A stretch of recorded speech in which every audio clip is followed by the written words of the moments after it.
Welcome back ناظرین. ہمارے مہمان ہمارے ساتھ موجود ہیں عبدالقیوم صاحب. سر آپ کو پروگرام میں خوش آمدید کہتا ہوں. یہ مجھے بتائیے گا بلوچستان میں ریٹ آف دی گورنمنٹ کے اوپر ایک زناٹے دار تھپڑ رسید کیا ہے ایک مرتبہ پھر آج اس وقت کہ جب کل 15 کلنگز کے مقابلے میں آج 5 کلنگز کا تحفہ دہشت گردوں نے مزید عنایت کیا. کیا ارشاد فرمائیں گے سر اس ایک بروٹیلٹی کے اوپر؟ دیکھیں یہ بڑی افسوسناک بات ہے آف کورس اور ہیومن لائفز کا لاس ہوا ہے, لیکن یہ اللیگل امیگرینٹس کی اللیگل کراسنگز ہیں بارڈر سے. جو پہلے بھی 15 لوگ اس کا لقمہ اجل بنے وہ بھی اسی طرح تھے, اور ابھی بھی ایرانین بارڈر کے اوپر بلیدہ جگہ ہے وہاں سے یہ 5 لوگ تھے جو کہ کراس کر کے ٹرکی اور یورپ کی طرف جانے کی بات, اور وہاں ملیٹنٹس کے یہ ہاتھوں میں چڑھے. لیکن میں آپ کو وثوق سے کہتا ہوں کہ بلوچستان کی situation over a period of time بڑی اچھی اور بیٹر ہوئی ہے. خدا کے کرم سے سی پیک کا جو ہمارا پروجیکٹ ہے وہ محفوظ ہے. کوئٹہ کے اندر سچویشن بیٹر ہے. سر قطع کلامی کی اگر آپ اجازت دیں اور برا نہ منائیں تو سی پیک یقیناً محفوظ ہوگا, لیکن ان دونوں وارداتوں نے یہ بالکل صاف کر دیا ہے کہ پاکستانی ایک عام پاکستانی قطعی محفوظ نہیں ہے. اب آپ اپنی بات کو جاری رکھ سکتے ہیں. جی میں یہ کہنا چاہتا ہوں آپ کی بات اپنی جگہ یہ بجا ہے کہ جب کسی ایک بھی جان کا ضیاع ہوتا ہے تو حکومت کے کندھوں کے اوپر رسپانسبلٹی آتی ہے. لیکن میرے بھائی آپ مجھے یہ بتائیں, یہ جو ہیومن ٹریفکنگ کی لعنت ہے یہ ایک پوری دنیا کے اندر ہے, سو مچ سو کہ میکسیکو اور امریکہ کے درمیان بھی اس پہ کنٹرول کرنا, ڈرگ ٹریفکنگ اور یہ نارکوٹکس کراسنگ اور ہیومن ٹریفکنگ کے لیے وہ دیواروں کے چکر میں پڑے ہیں. ہم بھی فینسنگ کر رہے ہیں, اور یہ بارڈر ہمارے ایک طرف سے کچھ حد تک مینج ہیں, دوسری طرف سے بالکل مینج نہیں ہے. یہ جو افغانستان کا بارڈر ہے اس کی صدرن 600 کلومیٹرز کی سٹرپ کے اوپر ایک بھی افغانستان کی پوسٹ نہیں ہے. تو دیر فور اگر بارڈرز کو اس طرح پورس ہوں گے تو ڈرگ ٹریفکرز بھی آئیں گے جائیں گے, ہیومن ٹریفکرز بھی آئیں گے, تو یہ بڑی بد نصیبی کی بات ہے. لیکن اس کے اوپر جو 15 لوگوں کے قتل میں وہ ایک بندہ تو اپریہنڈ. اگر آپ برا نہ مانے تو میں آپ کی بات سے ایک سوال نکال لوں. ضرور. اس ایک جگہ جہاں ڈرگ ٹریفکرز ٹیررسٹ پہنچ جاتے ہیں, آپ کے خیال میں ہمارے قانون نافذ کرنے والے اداروں کو وہاں پہنچنے میں اتنا وقت کیوں لگتا ہے کہ جتنی دیر میں قیمتی انسانی جانوں کا ضیاع ہو چکا ہوتا ہے؟ دیکھیں بات یہ ہوتی ہے کہ وہ تو گھات لگا کے ان علاقوں میں بیٹھے ہیں. آپ یہ دیکھیں کہ اگر 2611 کلومیٹر لمبا بارڈر ہے ویسٹرن, تو پریکٹیکلی فزیکلی اس سارے کو مین کرنا بڑا مشکل ہے. اور جو لوگ قانون کو وائلیٹ کرتے ہیں, ادھر سے ایکسفلٹریٹ کر رہے ہوں یا ادھر سے انفلٹریٹ کر رہے ہوں, وہ جگہ کا تعین اور وقت کا تعین خود کرتے ہیں. تو پریکٹیکلی یہ فزیکلی مین نہیں ہوتے, ان کی سرویلنس ہوتی ہے, پیٹرولنگ ہوتی ہے. لیکن یہ مطلب ہے میں یہ کہنا چاہتا ہوں کہ اپنے طور کے اوپر ابھی جو حکومت ہے وہ فینسنگ بھی کر رہی ہے. پہلے کوئی تقریباً 29 ونگ ایڈیشنل ریز کیے ہیں, ایف سی کے 29 اور ہو رہے ہیں, ٹوٹل 73 ونگز اور ریز ہو جائیں گے, تو اس سے سچویشن بیٹر ہوگی. لیکن ٹوٹل کنٹرول تب ہوگا جب افغانستان کے طرف سے جو بارڈرنگ پروونسز ہیں, جو تقریباً 34 میں سے 11 پروونسز ایسے ہیں جن کا بارڈر پاکستان سے لگتا ہے, اور وہ انفارچونیٹلی انگورنڈ ہیں, اس کے اندر کوئی حکومت نام کی کوئی چیز نہیں ہے.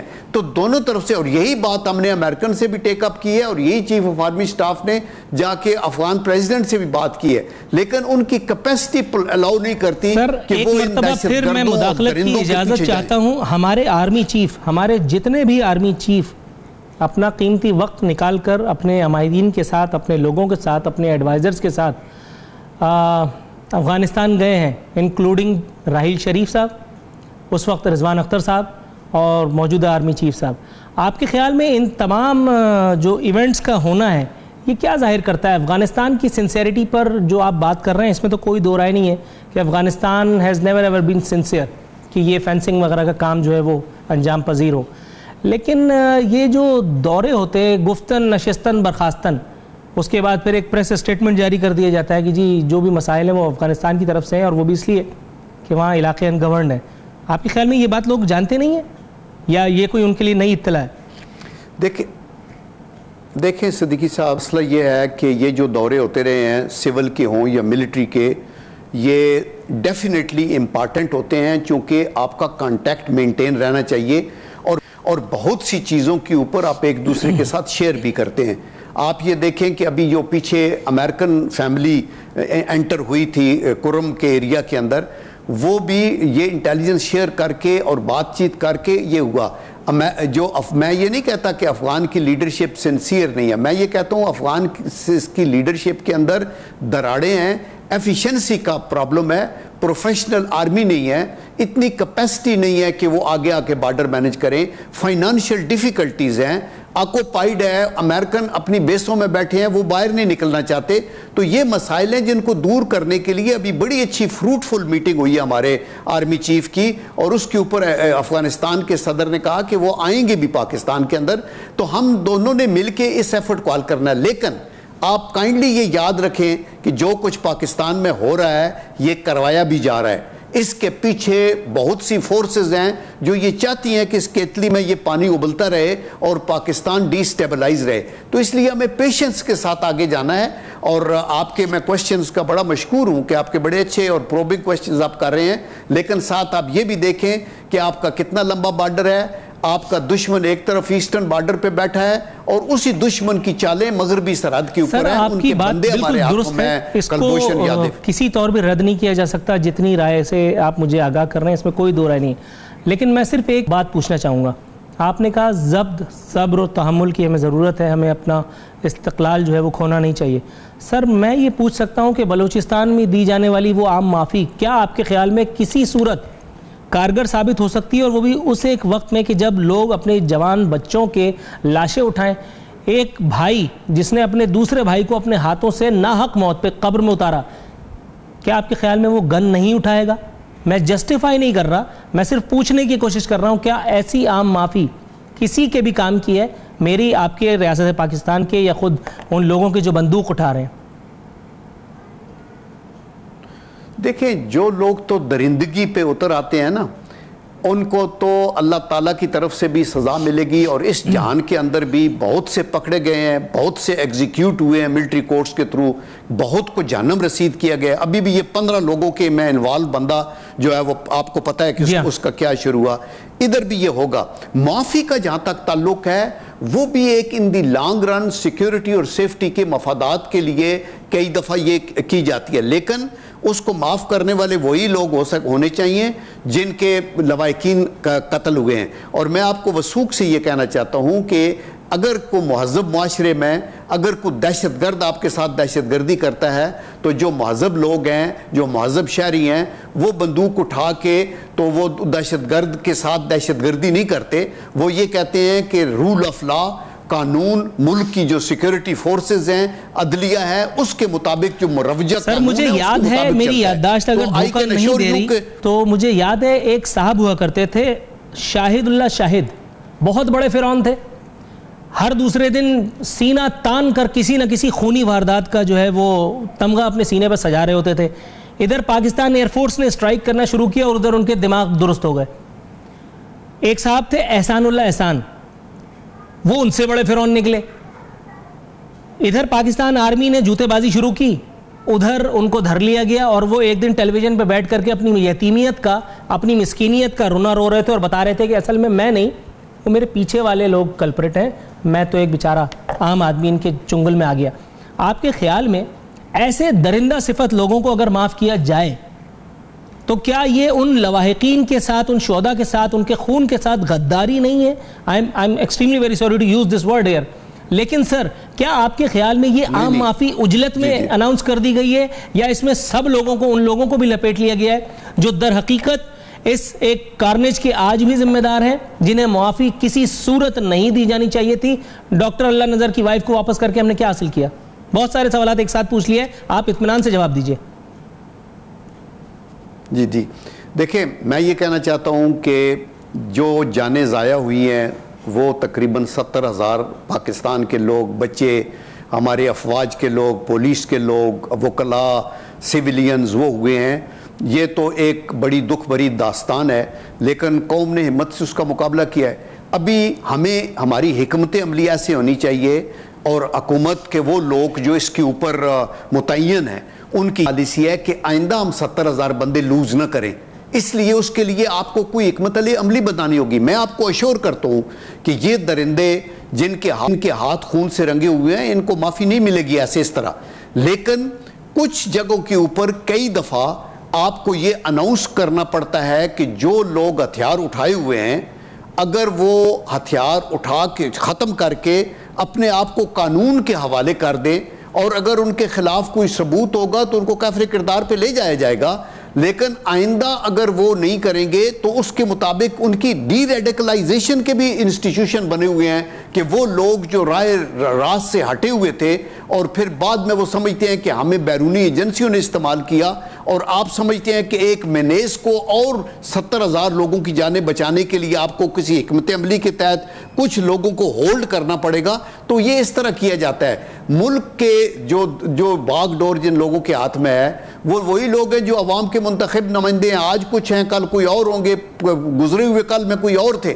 لیکن اور افواج پاکستان کی لیڈرشپ بھی بدلتی رہتی ہے. لیکن میں آپ کو اشور کرتا ہوں کہ کبھی بھی کسی وقت بھی ہمدردی کسی ایسے درندے سے نہیں ہو سکتی جس کے ہاتھوں سے معصوم لوگوں کی جانیں ضائع ہوئی ہوں. اور آپ دیکھتے رہیں یہ نام آ رہے ہیں کہ احسان اللہ احسان کو یہ ہو گیا وہ ہو گیا. At the end of the day آپ یہ دیکھیں گے کہ ان سب کو قیمت ادا کرنی پڑے گی, جیسے بیت اللہ مسعود نے کی, جیسے دوسرا اس کے بعد جو آیا, ان کے اور بہت سے ایسے لوگ اور ابھی بھی اور بہت سے لوگ پکڑے جائیں گے. سر میرا آخری سوال آپ سے یہ ہے, اگر آپ جواب عنایت کریں تو میں مشکور ہوں گا, اور وہ ہے کلبھوشن یادو کے متعلق. بھارت نے ہمیں جو انمول رتن عطا کیا وہ تھا کلبھوشن یادو, جس نے دنیا کے سامنے اپنے گناہوں کا اعتراف کیا.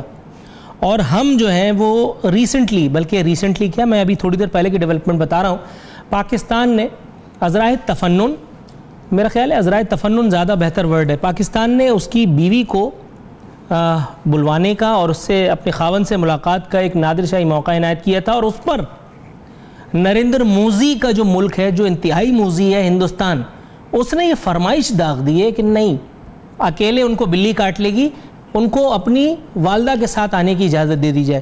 آپ کے خیال میں یہ جو حاتم طائی کی قبر پہ لات ماری جا رہی ہے حکومت پاکستان کی طرف سے, اس کا ذمہ دار کون ہے؟ اور جن ذمہ داروں نے بھی یہ فراخ دلانا آفر کی ہے کمپنی کی مشہوری کے لیے, ان کی سزا کیا ہونی چاہیے؟ دیکھیں یہ کمپنی کی مشہوری کے لیے نہیں ہے. آپ یہ نہ بھولیں صدیقی صاحب کہ آپ کا اور میرا جو مذہب ہے اور جو دین ہے وہ بڑا کشادہ دلی کی بات ہے. اور بہت سے وہ لوگ جنہوں نے نبی کریم صلی اللہ علیہ وسلم کے وقت بھی قتل و غارت کی, ان کے لیے بھی معافی ہوتی رہی. نبی کریم صلی اللہ علیہ وسلم نے فرمایا کہ حضرت ابو ہریرہ رضی اللہ تعالیٰ عنہ سے یہ روایت ہے کہ آپ سے جو زیادتی کرے اسے معاف کرو, آپ سے جو کٹے اس سے جڑو, آپ کو جو محروم کرے اس کو دو. لیکن یہ بات ہمارے ان دشمنوں کے لیے نہیں ہے. اور اگر یہ جیسچر کیا گیا ہے انسانی ہمدردی کے تحت کہ اس کی وائف آ سکتی ہے اور وہ کہتے ہیں ماں بھی آئے گی, تو حکومت اس کو کنسیڈر کرے گی. اس میں آپ کا چھوٹا پن نہیں ہوگا, آپ کا یہ بڑا پن ہوگا. آپ کی بات بالکل درست ہے سر. انفارچونیٹلی یہاں سیگمنٹ کو مجھے وائنڈ اپ کرنا ہے اور آپ کی آمد کا شکریہ بھی ادا کرتا چلوں. آپ نے جس پیشنس سے میرے ضبط و تحمل کو, بلکہ میں کہاں سے ضبط و تحمل ہو گیا, آپ کے ضبط و داد دینی پڑے گی. لیکن اختتام میں ایک بات ضرور عرض کر دوں, آپ نے جو مذہب کی بات کی سر, اس میں دو رائے نہیں کہ آپ نے جو کہا وہ 100% حقیقت ہے. لیکن وہی میرا مذہب مجھے آنکھ کے بدلے آنکھ, ناک کے بدلے ناک اور کان کے بدلے کان کا اصول بھی بتاتا ہے. اور اللہ تعالیٰ نے بھی ارشاد فرمایا کہ اگر کوئی انسان کسی انسان کا حق نہ دے, اللہ تعالیٰ اپنے حقوق معاف کرتا ہے, حقوق العباد معاف نہیں کرتا, حقوق اللہ معاف کیے جا سکتے ہیں. لیکن بہرحال آپ کی بات کو 100% درست مانتے ہوئے یہاں وقت پروگرام میں ایک مختصر سی کمرشل بریک پہ جانے کا, بریک سے واپس آ کر ایک نئے مہمان کے ساتھ گفتگو اس سلسلے کو مزید آگے بڑھائیں گے.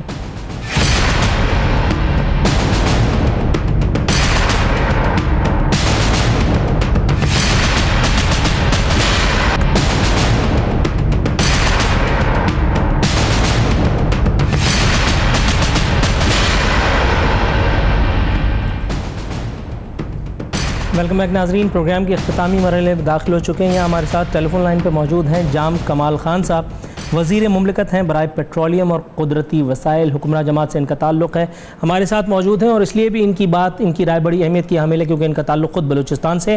سر آپ کو پروگرام میں خوش آمدید کہتے ہیں.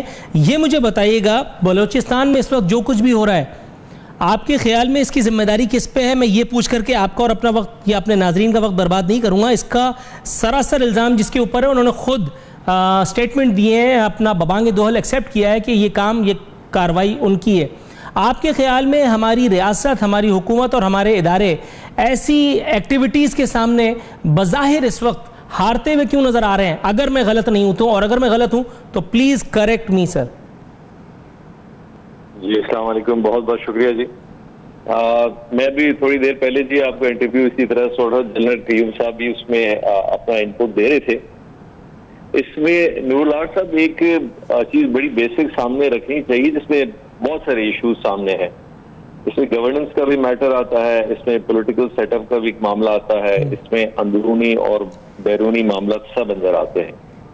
میں یہ نہیں کہوں گا کہ ہر چیز کا جو ایک رد عمل ہے یا اس کی کمزوری ہے وہ ہم ہمیشہ اس بات پہ فوکس کر لیں کہ جی بالکل یہ ہمارا تو کوئی قصور نہیں ہے، ہر چیز باہر سے ہو رہی ہے.